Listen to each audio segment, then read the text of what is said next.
Hey, Arrow. How are you doing Come today, on. Michael? Doing good. Hey, I got some Atlanta Braves fans down here that don't like you Mets. Yeah, I don't care about the Atlanta Braves fans. They can go to you know where. Uh, Atlanta Braves fans are a bunch of whining, complaining idiots. Let's move on. You'll have the senator till 10 o'clock. Go ahead. Good morning, Senator. How are you doing today, sir? Good morning. I was interested in your back and forth with Michael on the sports teams. I will stay out of that debate. It's way above. It's way above the ability of the United States Senate. Hey, before we get started, I want to congratulate you on 60 years of marriage. My God, that is just unbelievable. And you should write a book about what that's like because this generation needs to learn what love and respect is all about. Well, I think Marcel has gained sainthood in putting up with me all these years. But we were fortunate to find each other as teenagers. We fell in love then. And yesterday, when we celebrated our 60th anniversary, we're still in love. Wow. Because, I mean, I know what it's like to be in radio to tell my wife, I'll see you in maybe a day or so because we've got something big that's happened in the country and I've got to be a broadcaster. But you, as a senator, I'm not going to see you until the filibuster is over. Well, we've had that, and it is it is time. But I tell you, a lot of times getting out of the Senate at 1 o'clock in the morning and come to the house we have in the Washington area and seeing a couple of lights on and knowing she's waiting there for me, uh, that's very special. The book is called The Road Taken, Living on the Front Line of American Politics. You have been there. You have been one of the decision makers. You helped shape this nation. How does it sit inside your heart knowing that a book like this is going to reach well beyond you and I? Well, I'm hoping that senators will read it, both parties. I hope that the new senators will, because the Senate can be and should be the conscience of the nation. When it gets into total partisanship, it's not. I remember when I first came there, Mike Mansfield was the Democratic leader. Hugh Scott was the Republican leader. They said the same thing to their members: keep your word Mm-hmm. and talk with each other. And I learned one way of doing that. If I've had to take trips inside the United States on hearings, I've invited both Republicans and Democrats along. When I take them overseas, everywhere from Vietnam to war zones in Europe and Central America, I brought Republicans and Democrats with me and say, so we all look at the same thing, and then we talk about what do we do about this. Mm-hmm. As a result, say we passed legislation to ban the export of landmines and passed a thing called the War Victims Fund, which a Republican senator, Mitch McConnell, Mm-hmm. moved to have it renamed the Patrick Leahy War Victims Fund. And we've used that to help people around the world. And so all of these things were done by bringing uh, Republicans and Democrats together.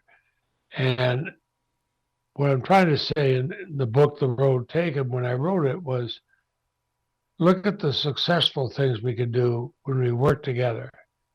Look at some of the disasters we have, some of the things that led to January 6th when we don't work together. Mm-hmm. You have always been a communicator. I'll never forget when Ronald Reagan said that we live in a soundbite generation, but yet you have continued a conversation during this soundbite generation. Well, I got a kick out of seeing you mentioned Ronald Reagan. He and Tip O'Neill, of course, Tip O'Neill was uh, liberal New England Democrat. The two became very good friends, and they hosted a St. Patrick's Day party uh, every St. Patrick's Day, and they invited in the Republicans and Democrats, especially those of us with Irish names, and they would just tease each other and joke with each other. But the mood afterward, you would actually find some common ground. I recall when Ronald Reagan toasted and said, "Here's to St. Patrick, who died 412 years ago," whatever, you'll make up a number. And he paused and said, "Only the Irish could keep the wake going this long." Well, the laughter in the room among both Democrats and Republicans set the mood to try to come together on some issues. You know, we started things off by talking about the Mets and the Braves and stuff like that. Is it wrong that we've treated our politics like a sports team?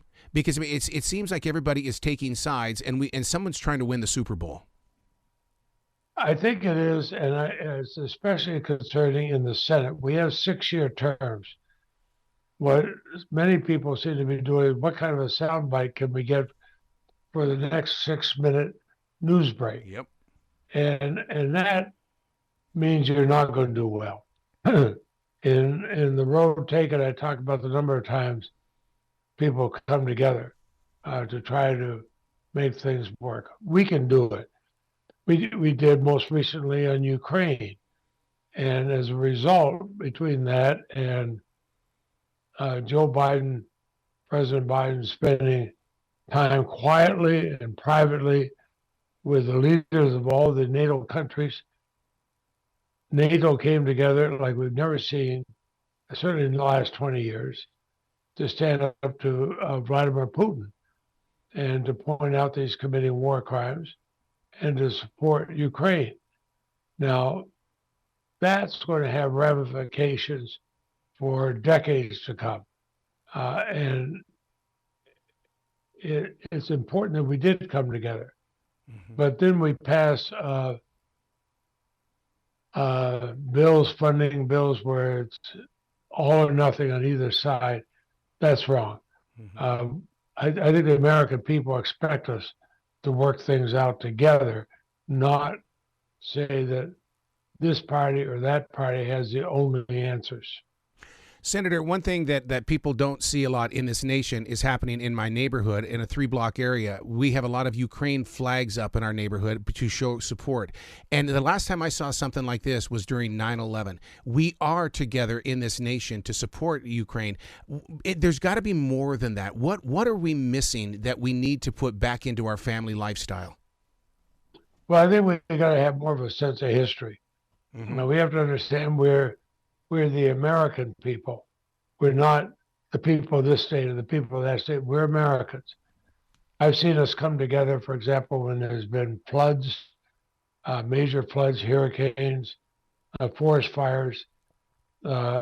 People, senators from other states say, yeah, we'll come together and work on this. I know we had a serious flood in Vermont a few years ago, and I was going heavy damage, worse than 100 years. Now, I'm going around the state with the governor in a helicopter looking at the damage, and I got emails and texts from some of the most conservative Republicans in the Senate saying, when our state faced whatever the natural disaster was, you were with us, we're with you, we're the United States. We've got to come back having that view on more and more things. Otherwise, this greatest democracy in the world is going to fail. Speaking of failing, accountability seems to be that thing right now, because it seems like the impeachment of a president is nothing more than a slap on a wrist. Well, I was surprised at some of the things that came out in the Trump impeachment, that a number of Republican senators would tell you privately, yeah, that's wrong, you never should have done that. But we can't vote. We can't vote for impeachment. Well, no, they should have. In a unique circumstance, the second impeachment trial, I presided over it. Usually the Chief Justice does. If he doesn't, then the Vice President can. But of course, in this case, the Vice President felt that he should not. because it's the president of his own party. And so then the president pro tem of the Senate does, and that's me. And I try to do it in a fair way.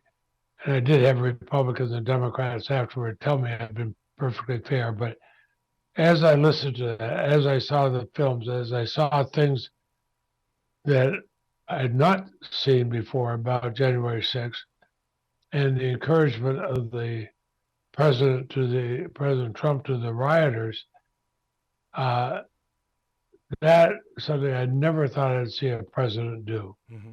The name of the book is The Road Taken. Would you say, and can I say, that Senator, we've watched you grow up like a child actor or a musician, and I mean it's like we've literally seen you grow up. What does that child inside of you still see and want to experience? Well, it still has a sense of awe, in many ways, a sense of awe I had when I first came there, and thinking there's only 100 of us for a nation of over 300 million Americans.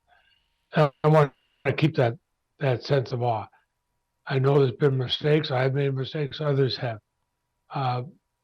But I think if we cherish our diversity instead of using it to divide us, we're going to be a lot better as a country. I love your heart. I can't thank you enough for what you have done for this nation, and I just know that you're not finished at all, and that we will continue to grow as a country. Thank you very much. That means a lot to me. Please come back to the show anytime in the future. The door is always going to be open for you, Senator. Thank you. You may regret that. You may have me around too much. I love it. I love it. Be brilliant today. Thank you.